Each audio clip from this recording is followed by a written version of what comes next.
आप देख रहे हैं thank you Bihar news channel, आपकी खबर आप तक। नमस्कार, आप देखना शुरू कर चुके हैं थैंक यू बिहार चैनल और इस प्रोग्राम का नाम है पूछता है भागलपुर। जैसा कि आप लोग कई दिनों से देख रहे हैं कि MEC में जो ये घमासान मचा हुआ है और बयानबाजी दोनों तरफ से हो रही है जिसका कोई आधार भी नहीं है और न कोई जांच हो रहा है। अमरीना सिराज जी उन्होंने कई गंभीर आरोप लगाए जिसका वो लोग जवाब नहीं दे पा रहे हैं।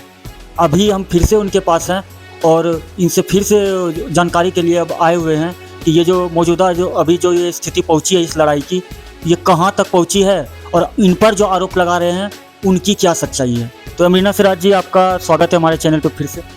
Thank you. आपका भी मेरा मंतव्य, मेरा इंटरव्यू लेने पता नहीं क्यों फिर से चले आए।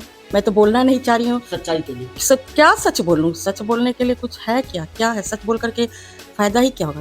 कोई महिला इसमें नहीं है बोलने के तैयार, एकमात्र महिला आप नजर आ रही है और कोई क्यों नहीं आ पा रहा है, क्या ये कारण है?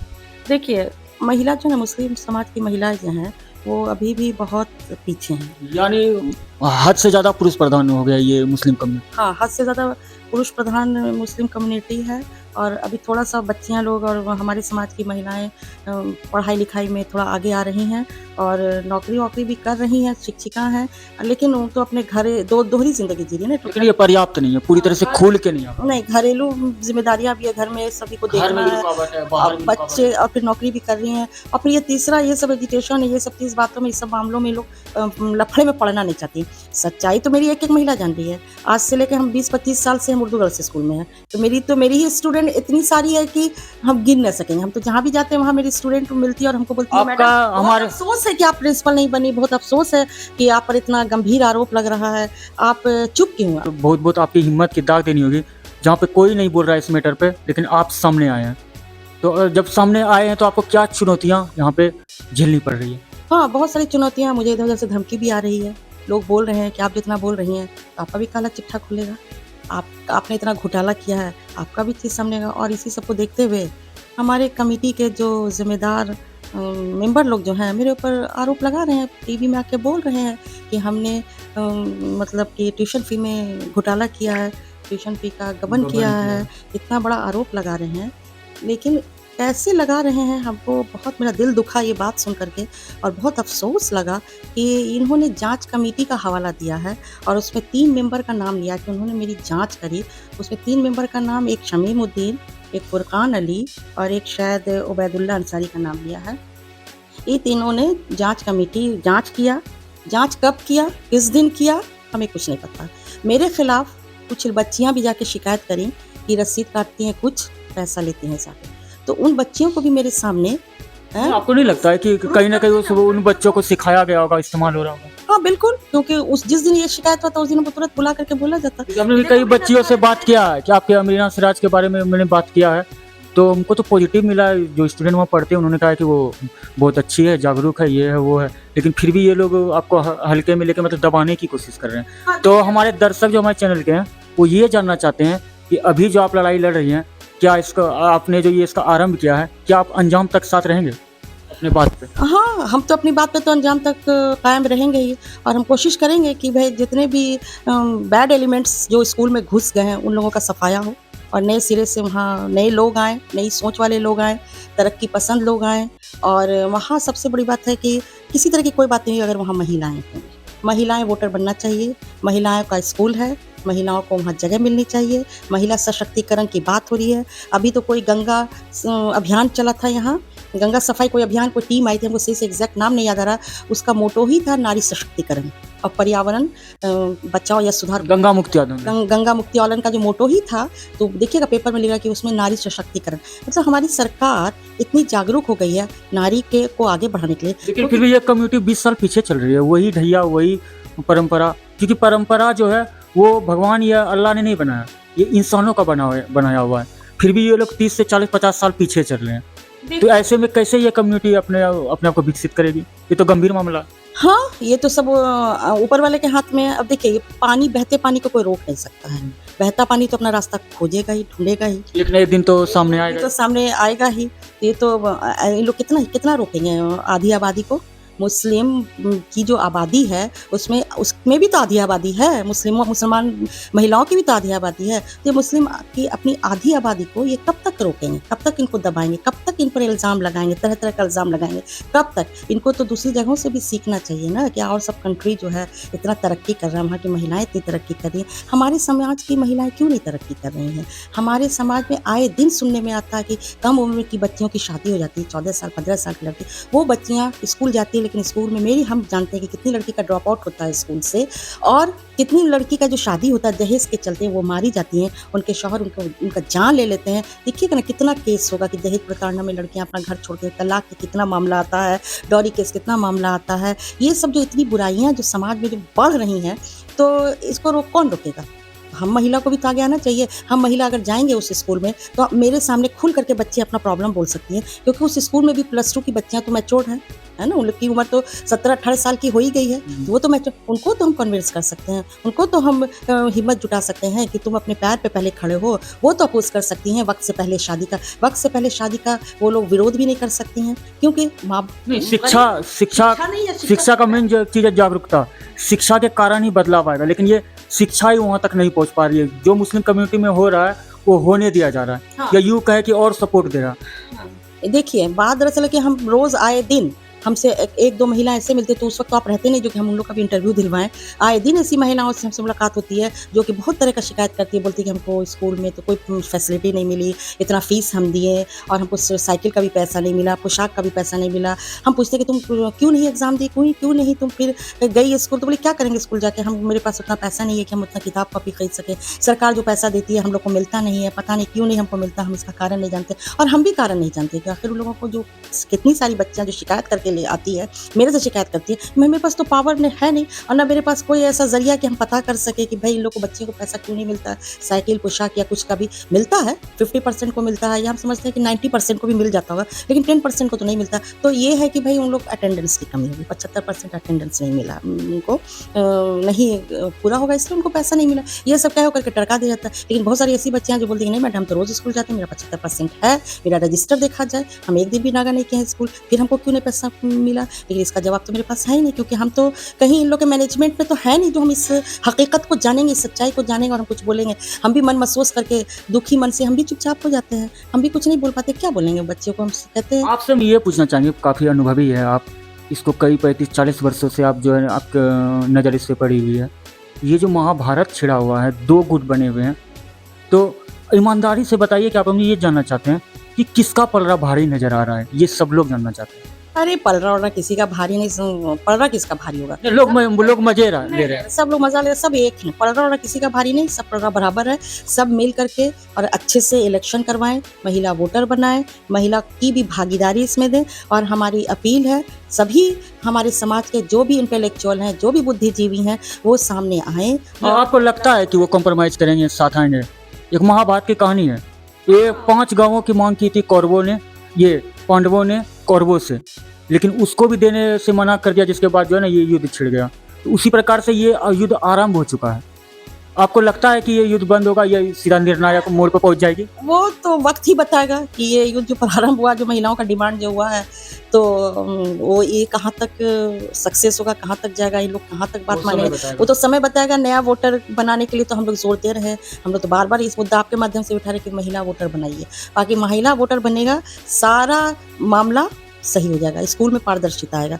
देखिए एक बात देखिए, ये जो मतीन सर हम पर आरोप लगा रहे हैं कि हमने इतना पैसे का घोटाला किया, तो हम क्या बोलें? हम अपने स्कूल की बुराई करना नहीं चाहते हैं, हम अपने नहीं चाहते हैं कि हम कुछ ऐसा वैसी बात बोले, लेकिन ये लोग जो है ना हमको मजबूर कर। कई राज है जिसको आप नहीं खोल रहे हैं स्कूल की गरिमा के कारण। हाँ, लेकिन ये लोग मजबूर कर रहे हैं।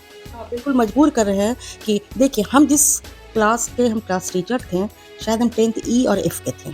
10th E और F में लड़कियां जो हैं ड्रॉप आउट लड़कियां हैं, क्योंकि वो ऑफिस से ही रीएडमिशन करा के वहीं से आके नाम चढ़ा दिया जाता है।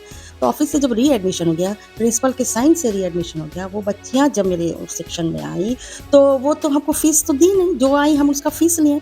बहुत हुआ होगा तो हमने फीस अपने थ्रू, जैसे कि 1375 रुपया है, तो वो एक बार में 1375 नहीं दे सक रही हैं, तो 500-700 रुपया लेके आई, तो हम उनका माफ़ कर दिए। हम अपनी तरफ से उस पीरियड में माफ किए। हम बोले कि जो तुम पूरा स्कूल प्रबंधन को इस पर माफ करना चाहिए कि ये मुस्लिम तो 500-700 रुपये में हम किसी किसी का रसीद काट दिया। हम फिर उसको हम ये भी हिदायत दें कि देखो तुम जो बाकी जो बच्चा है, जब तुम फॉर्म भरोगी मैट्रिक का, तब तुम उस समय आकर के फीस जमा कर देना, तब हम तुम्हारे रसीद पर नो ड्यूज़ लिखेंगे। हम वैसे नहीं लिखेंगे नो ड्यूज़। तो वो तो फॉर्म भरी होंगी इतनी बच्ची जो 5 कितना हमको बोल रहे 50,000 आना चाहिए 1 लाख, मतलब 50% लड़की तो हमको फीस दी, 50% नहीं दी। तो 50% लड़की गई कहाँ? कहाँ चली गई? इसकी सुध लेने तो कोई नहीं। कहाँ गई? ये सवाल जांच कमेटी ने हमसे क्यों नहीं पूछा कि 50% का ही पैसा आप लिए, 50% लड़की गई कहाँ? 10th F में 20,000 जमा हुआ, तो 20,000 जमा हुआ तो 144 लड़की है, तो उसकी भी समझिए कि 80% लड़की कहाँ चली गई जो फीस नहीं दी। आपने इसके लिए क्या कदम उठाया? आपने फॉर्म उन लोगों को भरने क्यों दिया? वो कैसे करके इतनी लड़कियां फॉर्म भर ली और एग्जाम दे दी?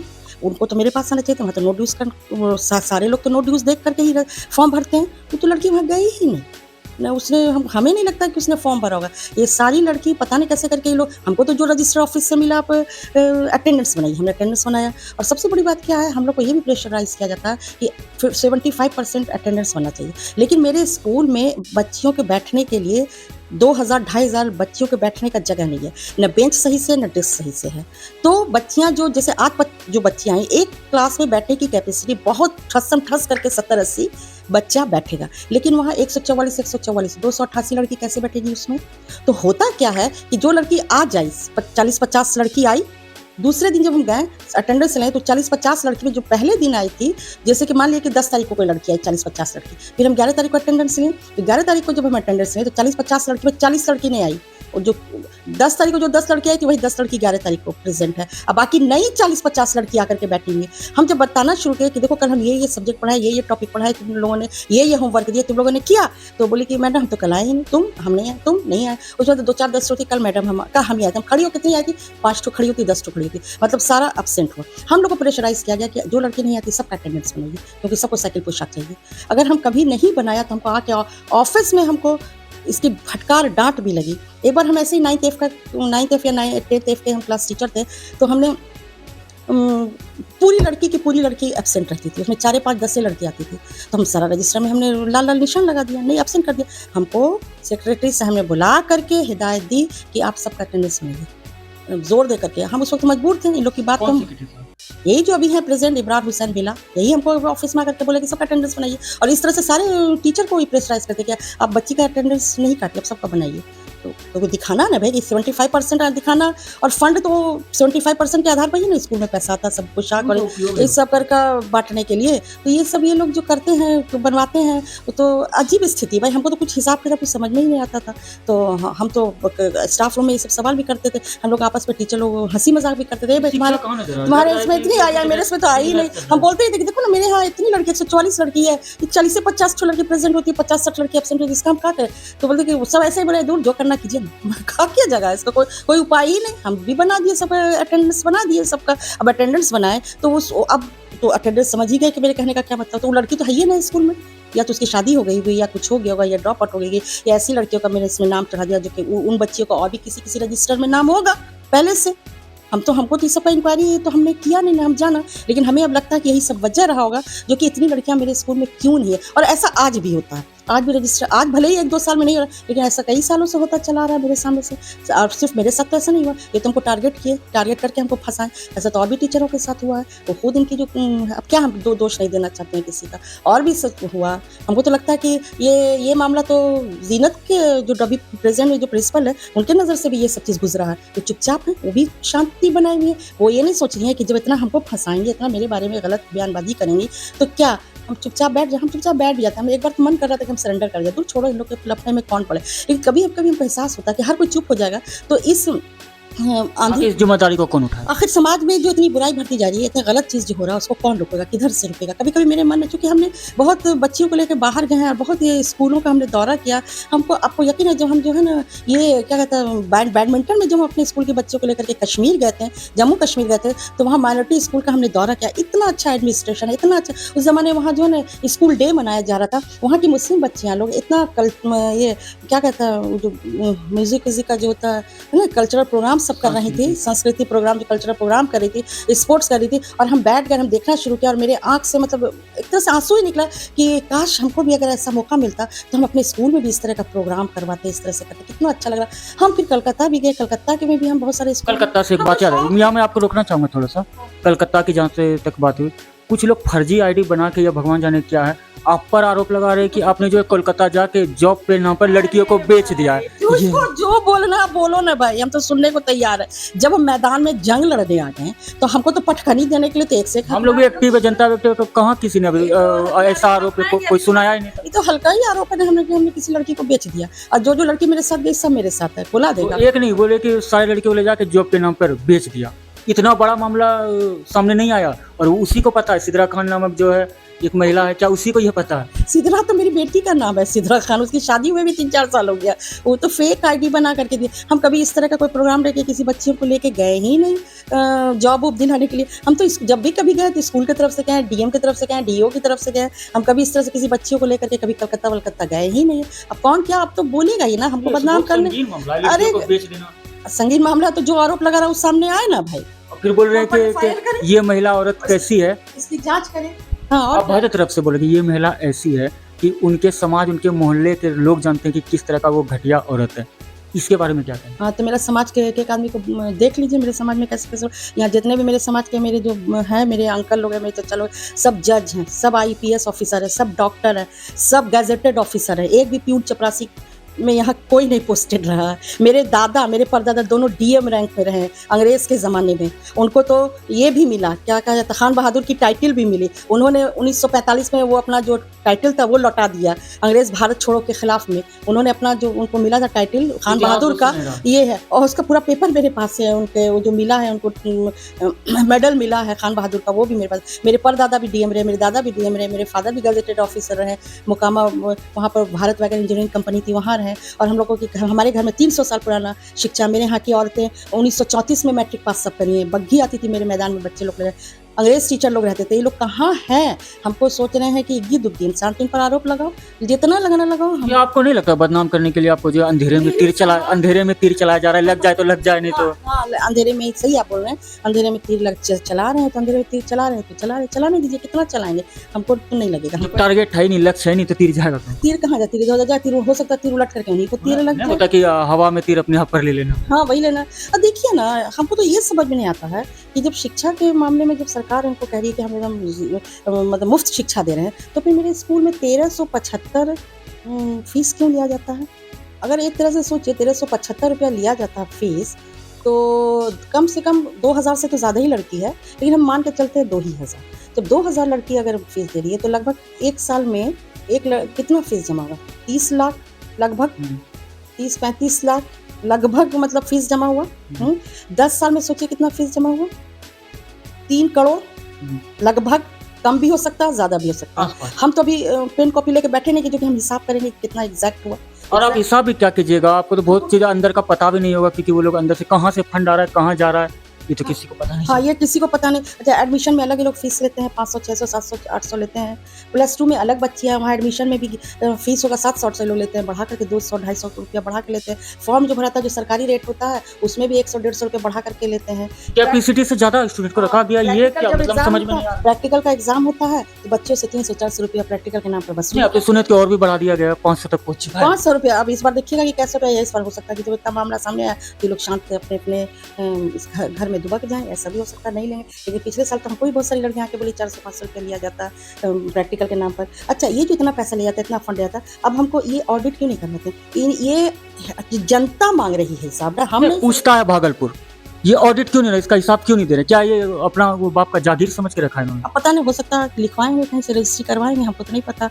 और हमको बस, मेरा तो यही सवाल है कि इन लोगों ने इतना पैसा जो दिया 10 साल के अंदर में, इन्होंने कितना स्कूल में कल्चरल प्रोग्राम किया, कितना प्रैक्टिकल का सामान खरीदा, पुअर बॉयज़ फंड में गरीब बच्चियों को कितना पैसा इन्होंने दिया, फीस के नाम फीस दिया। क्योंकि फीस पुअर बॉयज़ फंड से PBF क्यों लेते हैं, पुअर बॉय फंड आप क्यों लेते हैं? अच्छा खासा पैसा लेते हैं पुअर बॉय फंड में भी। आपने जो इतना पैसा लिया, तो आप ये पैसा कहाँ खर्च करते? कितनी लड़कियों को पुअर बॉय फंड से आपने पैसा दिया?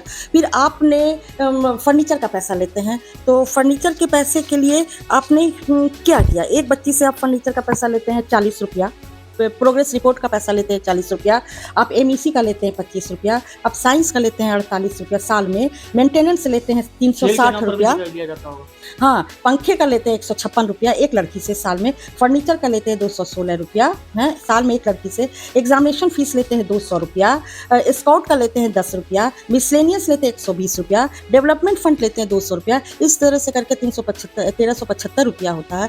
तो आप हिसाब दिखाइए ना कि आपने इस क्या कहता है एग्जाम फीस आप क्यों लेते हैं, जब एग्जाम किसी को समझ में नहीं आ रहा है कि मुस्लिम एजुकेशन कमेटी, नहीं हम पूछ रहे हैं, मेरे सवाल है, हम नहीं पूछ रहे हैं, जनता पूछ रही है, वो जानना चाहती है कि आखिर इसका काम क्या है। एमईसी जो बनाया गया खास तौर पर लड़कियों को जो है ना, जो स्थिति से ऊपर लाना था, लेकिन यहाँ तो एक व्यापार का मामला आ चुका है। तो यही तो मामला है, हमारे जीएस साहब ने उन लोगों से हिसाब किताब मांगा, ऑडिट रिपोर्ट मांगा, बस ये लोग सोचे कि अब तो हम फंसेंगे, हमने नाजायज़ खर्च किया, हम अपनी बहन के लिए एसी लगा दिया है और बोलते हैं कि हम निजी पैसे से लगाए, जबकि झूठ बोलते हैं। देखिएगा स्कूल में रसीद निकला होगा और इन लोगों ने अनाप शनाप पैसा खर्च किया होगा, अनाप शनाप जाली रसीद सब जमा किया होगा खरीदने का। हम नज़र तो नहीं आता प्रैक्टिकल का कितना सामान खरीदे, जब प्रैक्टिकल ये जो साइंस का जो पैसा लेते हैं ये लोग 48 रुपया एक लड़की से और 2000 लड़की है तो सालाना एक लड़की से समझिए कि 96,000 रुपया होता है। तो 10 साल में सोचिए कितना हो गया। तो 10 साल के अंदर में इन्होंने प्रैक्टिकल का कितना सामान खरीदा, ये सवाल उठा। फिर 10 ये लेते हैं क्या कहा जाता है पुअर बॉइंट डीएफ का डेवलपमेंट फंड लेते हैं 200 रुपया। तो इन लोगों ने खेल वेल का सामान कितना खरीदा बच्चियों को, कहाँ क्या स्पोर्ट्स का भी स्पोर्ट्स डे मनाया स्कूल में, स्पोर्ट्स के लिए इन लोगों ने कुछ भी खर्च किया, बैडमिंटन के लिए रैकेट और कॉर्क खरीदा, फुटबॉल खरीदा। अभी तो इस सब के लिए भी अलग से सरकार पैसा देती रहती है, बीच बीच में खेल के सामान खरीद फरोख्त के लिए भी बीच बीच में पैसा देती रहती है। मुझे तो याद नहीं आता है कि उर्दू गर्ल्स स्कूल की लड़कियां जो है अपने जिले को रिप्रेजेंट किए होंगे कभी। मेरे टाइम में करी है, बॉल बैडमिंटन उस तरह से नहीं हुआ, बैडमिंटन में भी आपको सहयोग भी तो नहीं मिला ना? नहीं सहयोग नहीं मिला, वो हम अपने लड़के झगड़ करके किसी तरह से, हम लोग को तो हमेशा यही कह के दबा दिया है कि मुस्लिम बच्चा नहीं खेलती हैं। अगर सहयोग मिलता है तो और से प्रदेश की मुस्लिम बच्चियां तो खेल रही हैं, आगे जा रही हैं, ऐसी बात तो नहीं है कि मुस्लिम बच्चे आगे। जब आप मुस्लिम बच्चियों को तो आप भी नहीं आगे बढ़ सकते ना। आप अपनी गाड़ी का एक चक्के को पंक्चर कर रहे हैं, महिला को सामने ला के आप अपनी गाड़ी को एक पहिए को पंक्चर कर रहे हैं, तो ये तो समाज में सुधार नहीं ना होगा। सुधारवादी आंदोलन चला, ये समझिए कि अभी हम लोग क्या कहा जाता है अंधकार युग में जी रहे हैं एक तरह से समझिए। तो ये क्या कहता है जागरण तो आएगा ही ना, जैसे हिस्ट्री में है ना कि यूरोप में जब क्या कहता है कि औद्योगिक क्रांति नहीं थी, उसकी क्रांति के पहले वहाँ के लोगों में अंधकार युग में लोग जी रहे थे। बाद में कैसे कैसे करके थोड़ा सा शिक्षा दीक्षा का बात आया, कुछ लोग पढ़े लिखे तो लोग कुछ तो दुनिया से भागे, रोम चले गए, वहाँ जाके अपना सारी बातों को कसौटी पर तौलने लगे, देखने लगे, समझने लगे जब बुद्धि, तब नहीं पूरी दुनिया में चेंजेस आई। ऐसे चेंजेस नहीं आ गई। वैसे यहाँ भी जो इतनी बुराइयां हैं तो ऐसे एक दिन में इतनी बुराई नहीं खत्म होने वाली। इस इन बुराइयों को हटाने के लिए लंबी लड़ाई हम महिलाओं को आगे आनी चाहिए। हम आपके चैनल के माध्यम से हम अपने समाज की सारी महिलाओं से अपील करते हैं कि अपने एमईसी के अंतर्गत चल रहे उर्दू गर्ल्स स्कूल को बचाने के लिए, वहाँ की बच्चियों में अच्छी शिक्षा दीक्षा के लिए क्वालिटी डेवलप हो। वहाँ तो क्वांटिटी है, संख्या है, लेकिन क्वालिटी नहीं है वहाँ की बच्चियों में। 7th क्लास में एडमिशन हो जाता है जबकि वो 2-3 क्लास की भी नहीं रहती हैं। अच्छा, ये लोग सेक्रेटरी साहब के आदमी ही लोग जो हैं, यही लोग टेस्ट वेस्ट लेते हैं, काजे ने कैसे टेस्ट लेते हैं, क्या करते हैं नहीं करते हैं, पैसे के लिए कि फंड आएगा एडमिशन होगा, चलो 500 रुपया 700 रुपया, जितनी लड़की एडमिशन लेगी उतना मेरा फंड बढ़ेगा, औपचारिकता निभा करके सब कुछ किसी तरह का कि मतलब नहीं। खाली आजकल तो खैर चलो आधार कार्ड दिखाया था, पहले तो वो भी नहीं रहता था, बस आओ और एडमिशन लेते तो 7th 8th में भर देते, जबकि 7th 8th में तो एडमिशन लेने का है भी नहीं। आप 9th 10th 11th 12 को सही ढंग से चलाइए ना, मिडिल स्कूल तो ऊपर है ही है 7th 8th, वहाँ जाएगी बच्चियाँ 1 to 7 8 वहाँ रहेगा, तब ना शिक्षा में सुधार आएगा। आप जानवरों की तरह एक स्कूल में बच्चियों को एकदम ठूसे जा रहे, ना बैठने का जगह, ना पढ़ाने का जगह, ना कुछ करने का जगह। हम बोले ना कि जो लड़की आज हम जिसको पढ़ाए कल 50 लड़की में 40 लड़की एब्सेंट हो गई, फिर दूसरे दिन वो दूसरी 50 आई, तीसरे दिन वो 50 लड़की एब्सेंट हो गई, दूसरी चाहे उसके बीच में ऐसे होता है। बताइए, हम एक लेसन पढ़ा रहे हैं तो रोज वही लेसन पढ़ा रहे हैं, आगे बढ़िए ना रहा मेरा गाड़ी, और सब क्लास में यही है। और हमने इस चीज़ को बहुत नज़दीक से देखा, बहुत माइनरली देखा, इसलिए हम चाहते थे कि हम भी थोड़ा सा इन लोगों के एडमिनिस्ट्रेशन में आए, हम भी टीआर बने, हम अपना मुद्दा रखें, हम भी कुछ डेवलपमेंट की बात करें। क्योंकि इन्होंने एक बार हमको न्यूपा जो होता है वो एक तरह की ट्रेनिंग होती है माइनॉरिटी स्कूलों के प्रिंसिपलों की, तो उस पीरियड में हम ही को प्रिंसिपल ऑथराइज करके और वहाँ भेजा गया था दिल्ली।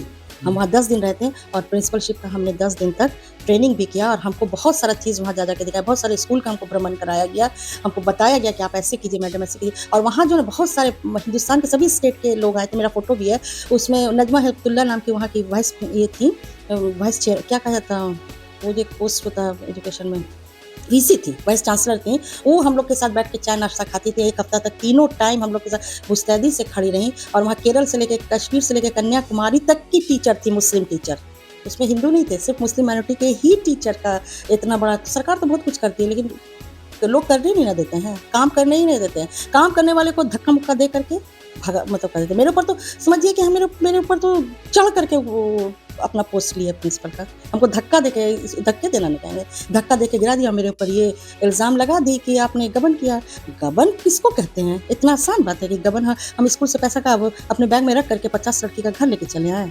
इसी बात पे आता था, 50 लड़की का घर लेकर के चले आए तो फिर आपने फॉर्म भरते वक्त क्यों नहीं उनका इंक्वायरी किया कि वो तो लड़की आई होगी, हमको जो पैसा दे दी वो तो डंके की चोट पड़ गई होगी, हम तो मैडम को पैसा दिया है, आप मेरा फॉर्म भरी, वो तो बोली होगी ना, वहाँ जाके कुछ तो बोली होगी ना।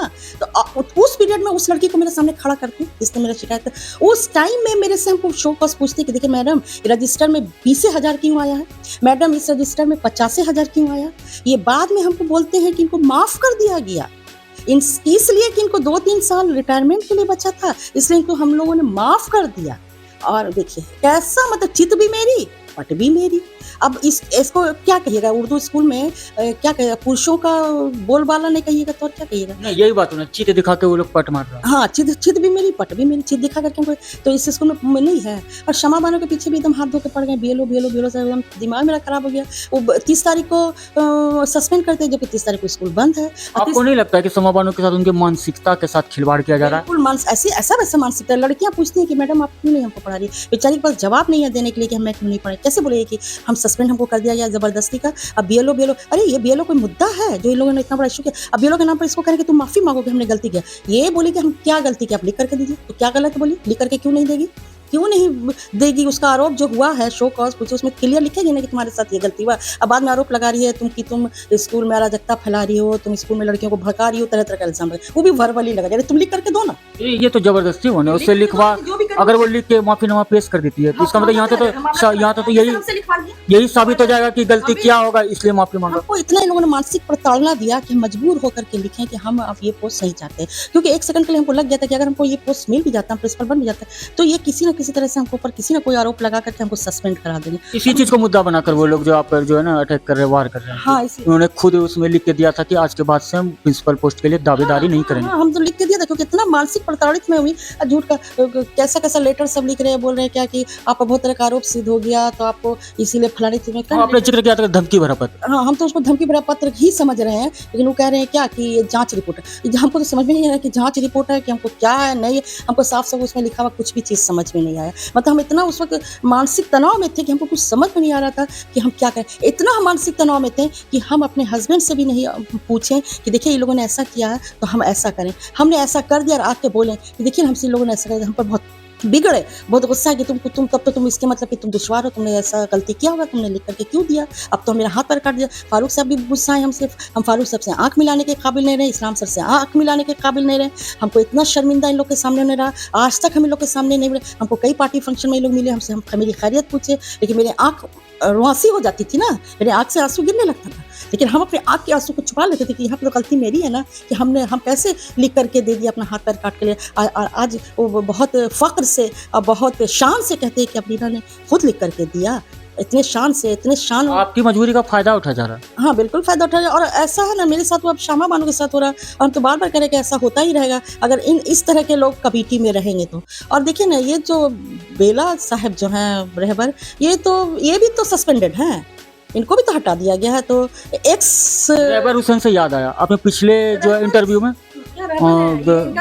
सची जो बेला के लिए जो आपने सवाल उठाया था, एक खुलासा आपने किया था, 8वीं पास का ये किया था जो है। इसमें तो हमको कई लोग बोले कि सच है, तो अब हम आरटीआई से पूछेंगे इनका, हम लेंगे आरटीआई से। जांच तो बहुत जरूरी है, संगीन मामला है ये, सरकार को सीधे तौर पे धोखा देना से होगा। मांगेंगे आरटीआई से हम एप्लीकेशन, बल्कि हम जाएंगे हम आरटीआई से इनका मांगेंगे कि भाई ये 8वां पास आदमी को हमारे स्कूल में आपने क्यों ऐसे करके सचिव बना करके भेजा 8वें पास को, हम तो आरटीआई से मांगेंगे। और ये एक्स, हम तो अब इनको भी एक्स ही ना कहेंगे भाई, ये एक्स सेक्रेटरी ने हुए और एक्स मेंबर ने हुए, ये क्या नाम है मती आजम साहब, हम तो इनको एक्स ही ना कहेंगे। तो ये एक्स मेंबर होकर के ये आ करके और टीवी के सामने कौन सा चैनल है, मीडिया के सामने सीधे तौर पे मीडिया के सामने तौर पर हमको इस तरह से बदनाम कर रहे हैं। इनको और कुछ समझ क्या आपको नहीं लगता है कि ये जो है मामला, ये लाइन इस पे कहना गलत नहीं होगा कि तुम करो तो चमत्कार और हम करें तो सब बेकार?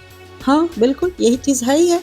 और जनता सवाल करे कि आप लोग जो इतना फीस लेते हैं 10 साल के अंदर में, तो लगभग हमको लगता है हिसाब किताब क्या जाए सही से, तो 3 करोड़ फीस जमा हुआ, 3 करोड़ में आपने कहाँ पर कैसे खर्च किया है, और आप ऑडिट रिपोर्ट दिखा दीजिए। हम लोग आपका सही पाया गया तो बहुत अच्छा, आपका वेलकम है। आप सही, अगर आप सही हैं, आप सच्चे हैं, तो मेरा बस यही एक मांग है कि आप अच्छे से ऑडिट करा दीजिए। ऑडिट के नाम पर आपने बहुत चीज़ कर डाला, ये ऑडिट ही असल मुद्दा है।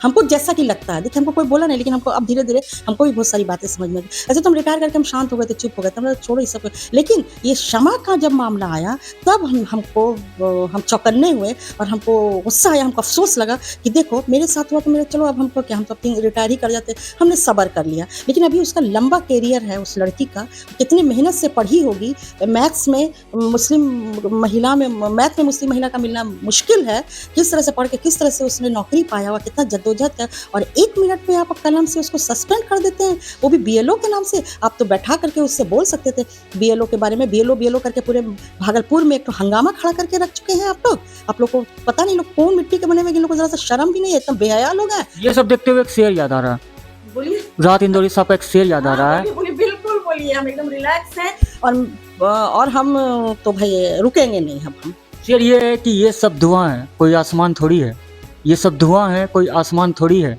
और लगेगी कि आग जब तो कई घर आएंगे जद में, यहाँ पे सिर्फ हमारा ही मकान थोड़ी है। ये तो हम पहले भी बोल चुके हैं एक बार। ये इस पर सूट करता है? नहीं, ये है ना सूट करता है क्या, वो चमन का क्या होगा जिसकी शाख, हर शाख को उल्लू बैठे, उस गुलिस्तान का क्या होगा, ये भी इकबाल साहब का शेर है कि उस गुलिस्तान का क्या होगा जिसकी हर शाख पे उल्लू बैठे हुए हैं। तो मेरे उर्दू गर्ल्स स्कूल को भी हम खास हम बोलेंगे, और सब जो कॉलेज है या इंटर कॉलेज है या डिग्री कॉलेज है या मुस्लिम स्कूल है, वहाँ के बारे में हम नहीं बोल सकते, क्योंकि हमने समय नहीं बिताया 25-30 साल, हम उन लोगों के बारे में कुछ भी नहीं जानते हैं, इसलिए हम उन लोग के बारे में किसी तरह का कोई भी कमेंट या किसी तरह का जब निकली है तो बात बहुत दूर तक जाएगी। ये गुलिस्ता अच्छा होगा, ये शाख ने एक शाख जो गया है ना एमएससी का उर्दू गर्ल्स हाई स्कूल, एक शाख जो उर्दू गर्ल्स हाई स्कूल के गया है, तो वहाँ के हर शाख को उल्लू बैठे हुए हैं, कड़ी यहीं से खुलना शुरू हो जाएगा। हाँ, तो ये उस चमन का क्या होगा जिसकी शाख पर, एक शाख पर अंजामे गुलिस्तान क्या होगा, अंजामे गुलिस्तान, हर शाख पे उल्लू बैठे हुए हैं। तो ये जो एक शाख उर्दू गर्ल्स हाई स्कूल की, हम इसको बोलेंगे, और सब शाख का अपना अपना मैटर है, अपना अपना मुद्दा है, अपनी अपनी चीज़ है। हम उन लोग पर सारे अच्छे लोग हैं, सारे इंटेलेक्चुअल लोग हैं, सारे अच्छे से काम करें, हर जगह विकास हो रहा, नहीं हो रहा, ये हो रहा, हमको नहीं पता, लेकिन हम अपने उर्दू गर्ल्स स्कूल में जो इतना समय बिताया है, हम इसके बारे में हम तह तक जानते हैं कि कहाँ पर गड़बड़ी है, इसलिए हम बोल रहे हैं और हमको बुलवाया जा रहा है। अगर शमा बानो का ये केस नहीं आता तो हम नहीं बोलते, हम चुप रहते, हम सामने आते भी नहीं समाज के, लेकिन हमको लग रहा है कि आज ज़रूरत है, और हम आपके चैनल के माध्यम से हम अपने समाज की तमाम पढ़ी लिखी महिलाओं से ये आह्वान करते हैं कि आपकी बच्चियाँ उर्दू गर्ल्स हाई स्कूल में जा रही हैं, आप आवाज़ उठाइए कि आप अपनी बच्चियों के लिए इतना फीस क्यों देती हैं, आप आवाज़ उठाइए कि आपकी बच्चियाँ जो स्कूल जाती हैं तो कितनी सुरक्षित हैं, आप आवाज़ उठाइए कि आपके स्कूल में जो जा रही हैं जहाँ बच्चियाँ, वहाँ इतने पुरुष लोग क्यों हैं, क्यों इतना आना जाना रखते हैं, मेरी बच्चियाँ वहाँ स्वतंत्र होके और आज़ादी माहौल में, आज़ाद के माहौल में क्या खेल कूद सकेंगी, फिजिकल फिटनेस के लिए कुछ कर सकेंगी ये मर्दों के बीच में, ये सवाल उठता है। हम ये जनता से, हम अपनी महिला जनता से हम एक अपील कर रहे हैं, एक दरख्वास्त कर रहे हैं, और कि आप लोग आके आइए, मेरी तरह आइए, हम आपके साथ हैं, हम आपके आगे, आप आइए, अपनी पहचान को बनाइए, अपनी आइडेंटिटी को पहचानिए। कब तक आप घर में बैठ करके चूल्हा और हड़िया के, वो भी ज़रूरी है, हम भी तो खाना बनाते हैं, ऐसा थोड़ी कि हम खाना नहीं बनाते हैं, घर में झाड़ू नहीं देते हैं, कि मसाला नहीं पीसते हैं, कि बच्चा नहीं पोसते हैं, हम भी अपने 3-3 बच्चे को पोसते हैं स्कूल जा करके, हम भी अपने बच्चे लोग को पढ़ा लिखा करके पैर पर खड़ा किए हैं। हाँ, गृहस्थ जीवन का भी पूरा अनुभव है और बाहरी का भी पूरा अनुभव है, और बच्चियों को लेकर के तमाम स्टेट जाने का भी पूरा अनुभव है। हमको तो एक बार नेपाल जाने का भी अपने स्कूल की बच्चियों को स्काउट गाइड में लेके जाने का ऑफ़र मिला था, लेकिन उस वक़्त ये सब विवाद हो रहा था मेरे साथ रिटायरमेंट का टाइम, इसलिए हम इस चीज़ को वहीं दबा दिया। हम वहीं बोल दिया कि भैया हम स्कूल में रहते हुए अभी हम ये सब काम नहीं कर सकते, क्योंकि हम मेंटली बहुत टॉर्चर हो रहे हैं इन लोगों से। एक बहुत ज़रूरी सवाल है, आपको सुनने वाले और आपको देखने वाले, उनके मन में एक सवाल उठ रहा है कि ये जो लड़ाई है, अब आप लोगों का अगला कदम क्या होगा, ये लोग जानना चाहते हैं। इस पर थोड़ा-सा आप अगर कोई संकेत दे सकें तो दीजिए।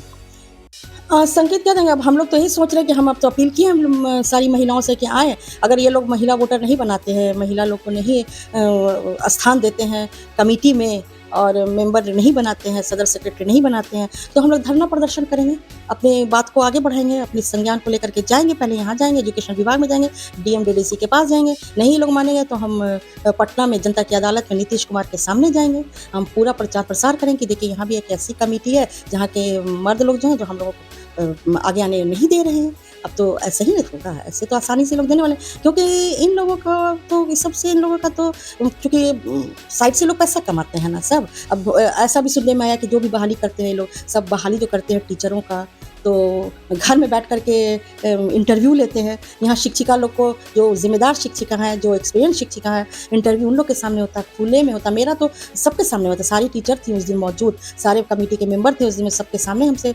ताबड़तोड़ इंटरव्यू हुआ था। सभी ने मेरा इंटरव्यू देखा, सभी ने पॉजिटिव दिया। ऐसा तो नहीं कि आप अपने घर में, उनका घर जो है वहाँ पर है, बड़ईचक में है, चौकी पर घर है इमरान हुसैन, ये अपने मेंबर लोग को बुला लेते हैं, बैठा करके सबका इंटरव्यू ले लेते हैं, वही कागज पत्र तैयार करके ऐसा तैसा दे के अपना सारा काम करवा लेते हैं। तो 4 महीने हम, मेरा अनुमोदन में 2-3 साल लगा, ये तो देखते हैं खटखट 2-3 महीना में अनुमोदन भी हो जाता, पेमेंट भी हो जाता, सब हो जाता। कैसे हो जाता हमको समझ में नहीं आता। पैसे के जोर पर हर काम ये लोग करवा लेते हैं, मोटा का रकम लेते हैं, 7 लाख 8 लाख रुपए के कैंडिडेट से लोग लेते हैं।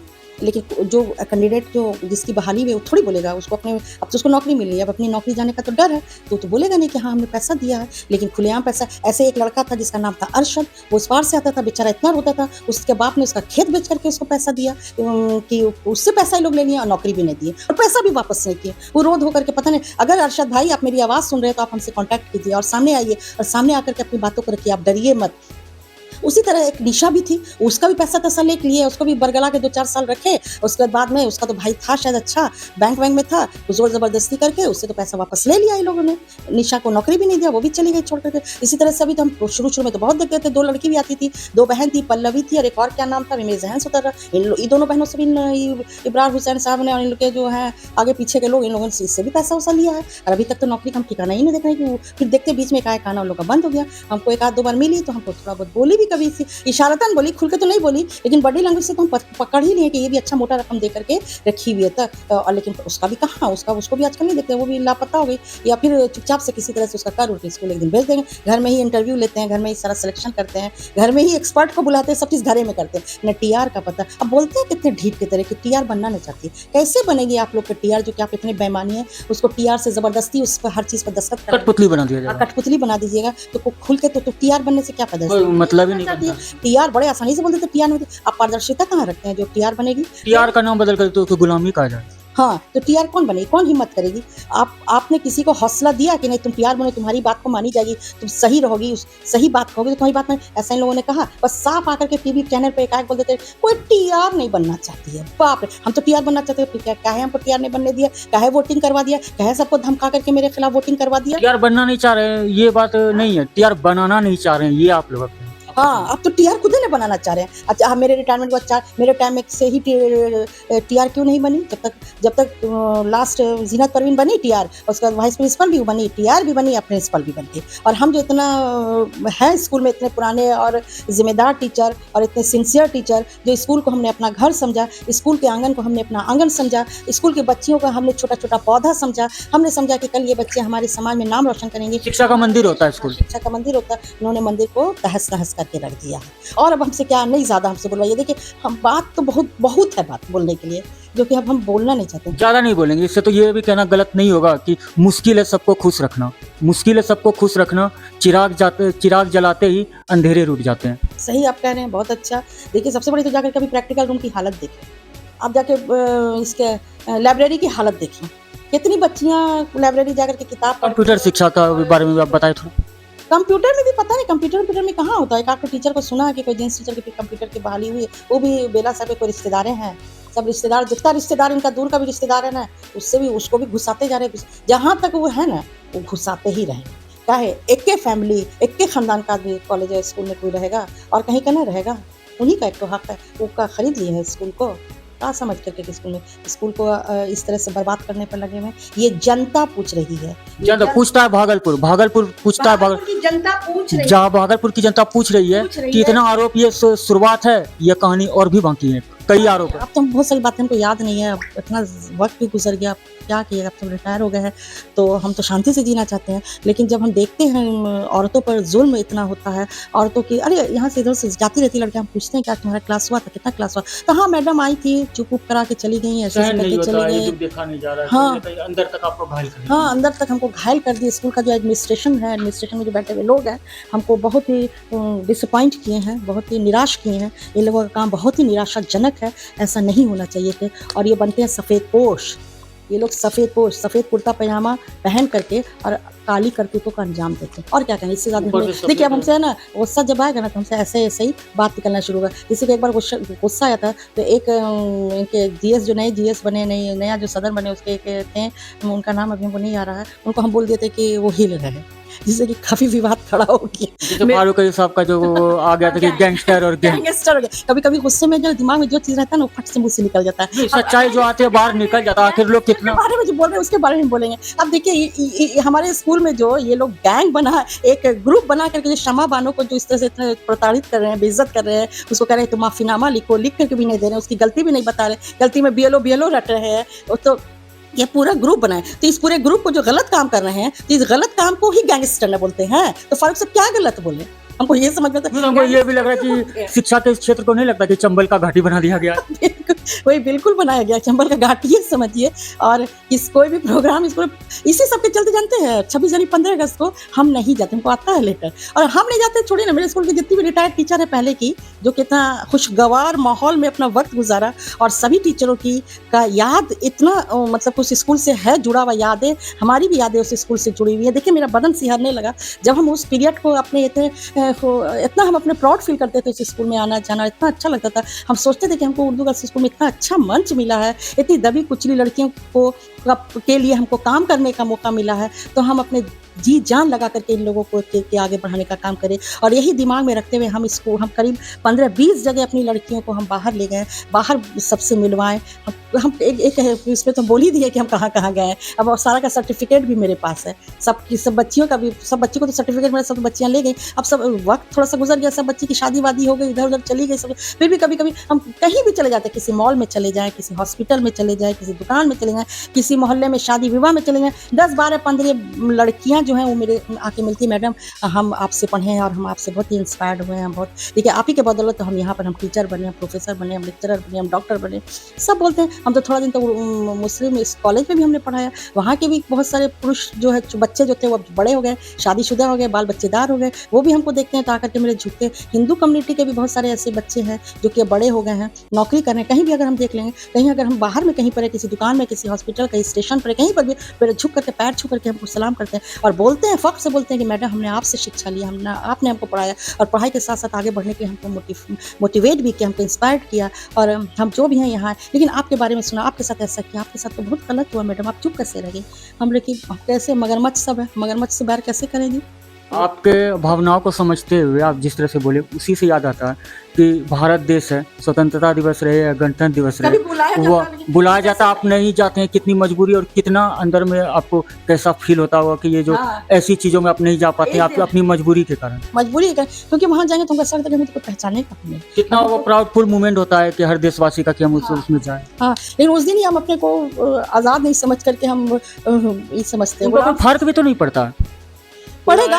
अल्लाह की लाठी में कहावत है, अल्लाह की लाठी में आवाज़ नहीं होता है, लाठी की मार तो पड़ेगी ही लोग पर, बच के कहा जाएंगे। मज़हब की आड़ में हमारे मज़हब को ये लोग बदनाम करते हैं, जो बहुत ही अफसोस की। ठीक है मैडम, ज़्यादा लंबा भी खींचना नहीं चाहूँगा बात को, मामला बहुत सेंसिटिव है, तो हमारे चैनल से जुड़ने के लिए और अपनी बात रखने के लिए आपका बहुत बहुत धन्यवाद।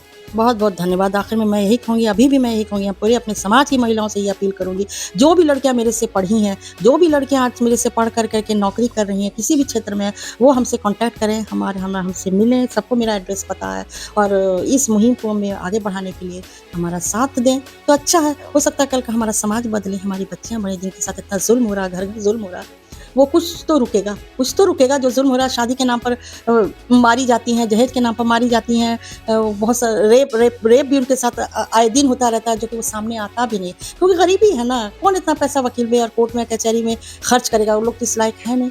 तो कम से कम ये लोग सामने आएंगे, अपना एक बनाएंगे, अपना एक संगठन बनाएंगी, संगठित होंगी, तो ना आगे बढ़े। एकता, यहाँ पे एकता बहुत जरूरी है। मेरे एक्स बोलने से सही बात है कि क्या हो, सब तो बढ़ेगा रे, यही इन्हीं को क्या गरज पड़ा जो आकर के इतना फड़फड़ा रही हैं।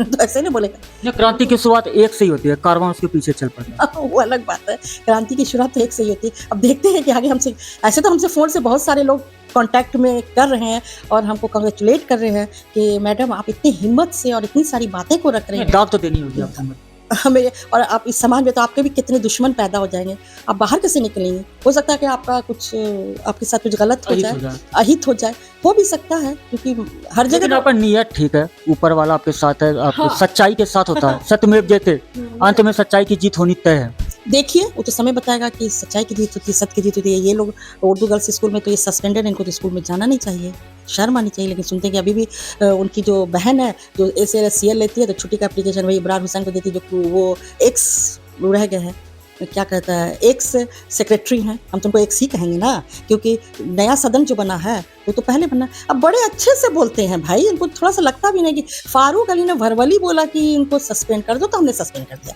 और जो लिख कर कह दिए तो हम नहीं बात मानेंगे, लिखित हम नहीं मानेंगे, लेकिन मौखिक हम मानेंगे। बताइए कहाँ ऐसा रूल है? ये रूल कहाँ है कि हम जज, मतलब कि मौखिक, हम उसको उनके मौखिक कहने पे इतना वैल्यू उनको दे दिए, वो जो मौखिक बोले कि इस टीचर को क्षमा बानो को गलती देखें और मौखिक रूप से बोल दें कि इसको सस्पेंड कर दीजिए, कर दिया सस्पेंड। और जब वो लिख करके जब सारा चीज़ देखें, सारा चीज़ को जाने बुझे, तो जाँच की सभी, तब वो रिवोक दिए, तो ये रिवोक पर अड़ गए। बताइए ये ऐसा कहीं होता है? डीओ के यहाँ से भी गई वो सर, उसको इतना प्रताड़ित करने की कोशिश करना, वो सारी चिट्ठी है लाइन बाय, जितना चिट्ठी बोल रहे हैं ना, बैठ कर बक रहे हैं ना मीडिया पर, सारे का जवाब उसके पास है। हिम्मत तो उसको बैठा के और एकदम MEC के मंच पर बैठा के उसे सवाल जवाब करे ना, तो देखिए कि एक चीज का जवाब देगी, तभी कहाँ जाएंगे। तभी तो यही सवाल उठता है कि खेत खाए गधा, मार खाए जुलाहा।